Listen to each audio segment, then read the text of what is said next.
Hello दोस्तों। आज जानते हैं इंग्लैंड की महारानी के बारे में। आज हम इस वीडियो में इंग्लैंड की महारानी एलिजाबेथ द्वितीय का जीवन और शासन काल के बारे में जानेंगे।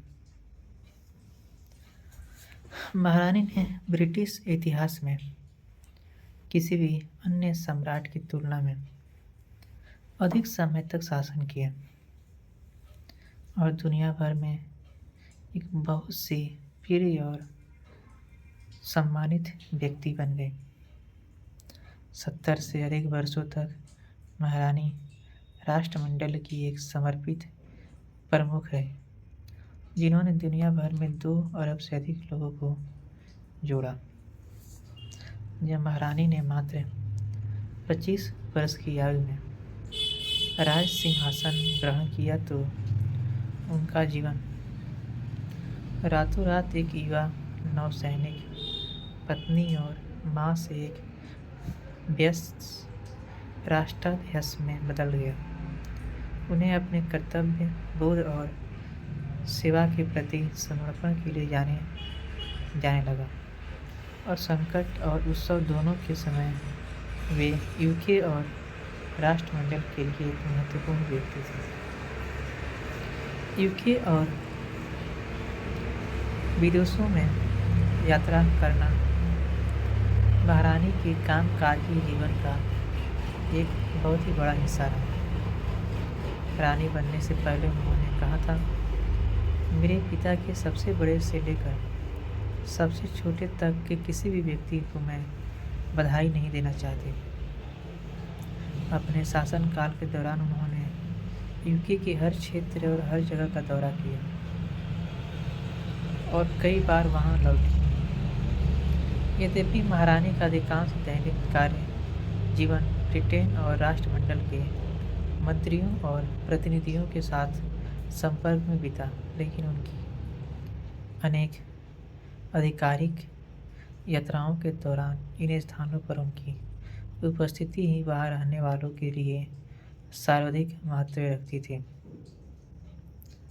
महारानी के प्रसिद्ध लाल बक्सों में राज्य के कागजात रखे होते थे, जिन्हें महारानी को उनकी कामकाजी जीवन के हर दिन प्रस्तुत किया जाता था।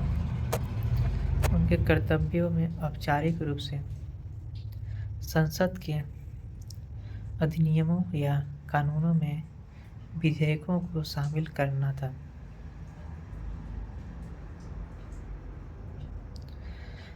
उनका अपने प्रधानमंत्रियों के साथ भी विशेष संबंध था।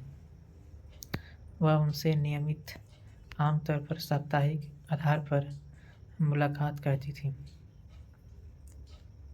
वह हमेशा राजनीतिक रूप से तटस्थ रहते हुए प्रोत्साहित या चेतावनी देने में सक्षम थे। महारानी के शासनकाल में 15 ब्रिटिश प्रधानमंत्रियों ने उनकी सेवा की, जिनकी शुरुआत 1952 में विंस्टन चर्चिल से हुई थी, तथा उनके राज्य में कई प्रधानमंत्रियों ने उनकी सेवा की। राष्ट्राध्यक्ष के रूप में उन्होंने राजनयिक और परिचारिका के रूप में भी कार्य किया था। आधिकारिक यात्रा पर ब्रिटेन आए 110 से अधिक राष्ट्रपतियों और प्रधानमंत्रियों का स्वागत किया।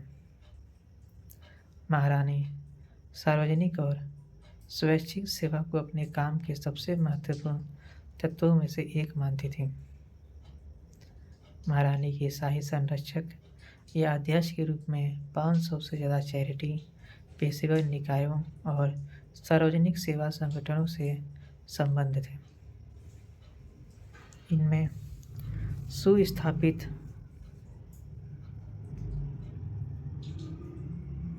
अंतर्राष्ट्रीय चैरिटी से लेकर किसी विशेष क्षेत्र में या सिर्फ स्थानीय स्तर पर काम करने वाली छोटी संस्थाएं शामिल थीं। सशस्त्र सेनाओं की प्रमुख के रूप में महारानी की ब्रिटेन तथा उसके समस्त क्षेत्रों में नौसेना के जहाज़ों, सेना रेजिमेंटों तथा वाई स्काई वार्डनों के साथ मजबूत संबंध थे। महारानी के संरक्षण और दान में युवाओं के लिए अवसर पैदा करने के लेकर वन्य जीवों और पर्यावरण को संरक्षित करने तक की कोई तरह की पहल शामिल थी। शाही संरक्षक या राष्ट्रपति के रूप में महामहिम ने इन संगठनों के काम को महत्वपूर्ण प्रचार प्रदान किया और समाज में उनके विशाल योगदान को मान्यता दी। महामहिम ने कई अलग अलग तरीकों से उपलब्धियों का समर्थन और प्रोत्साहन किया। यूके के सम्मान प्रणाली ने उन्हें सभी क्षेत्रों के लोगों को उनकी योग्यता, सेवा या बहादुरी के लिए सार्वजनिक मान्यता में MBE और OBE और CBE जैसे खिताब प्रदान करने में सक्षम बनाया। प्रधानमंत्री कार्यालय द्वारा सिफारिश की गई, लेकिन यह महारानी और उनकी ओर से काम करने वाले शाही परिवार के सदस्य ही थे जिन्होंने अपने शासनकाल के दौरान दासियों 1000 लोगों को उनके प्रतीक चिन्ह प्रदान किए। उन्होंने कहा, उनमें से कुछ को ही बहुत ही चतुराई से खोजा गया। यह बहुत महत्वपूर्ण है कि यह प्रणाली ऐसे लोगों को खोजती है जो गुमनाम काम करते हैं, जिनके बारे में शायद स्थानीय लोग जानते हैं लेकिन कोई और नहीं जानता, और यह बहुत असंतोषजनक है। बकिंघम पैलेस और होलीवुड हाउस पैलेस में गार्डन पार्टियां भी आयोजित की गई। उनके नाम पर रिसेप्शन और अन्य पुरस्कार दिए गए। इससे उन्हें देश के जीवन में महत्वपूर्ण योगदान देने वाले कुछ लोगों का धन्यवाद कहने का मौका मिला। 2014 में क्वींस यंग लीडर्स प्रोग्राम शुरू किया गया। इस कार्यक्रम का उद्देश्य ऐसे असाधारण युवाओं को खोजना था जो अपने समुदाय के सामने आने वाली चुनौतियों का सामना कर रहे थे। उन्हें व्यवहारिक तरीके से सहायता प्रदान करना था ताकि यह सुनिश्चित हो सके कि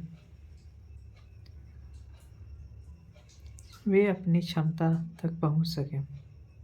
अपने कार्यकाल के अधिकांश समय में महारानी को ड्यूक ऑफ एडिनबर्ग का सहयोग प्राप्त हुआ, जो ब्रिटेन और विदेशों में उनके दौरे पर उनके साथ रहे तथा संसद के उद्घाटन से लेकर राजकीय यात्राओं और वार्षिक समारोह कार्यक्रमों तक उन सभी औपचारिक जिम्मेदारियों के दौरान उनके साथ रहे।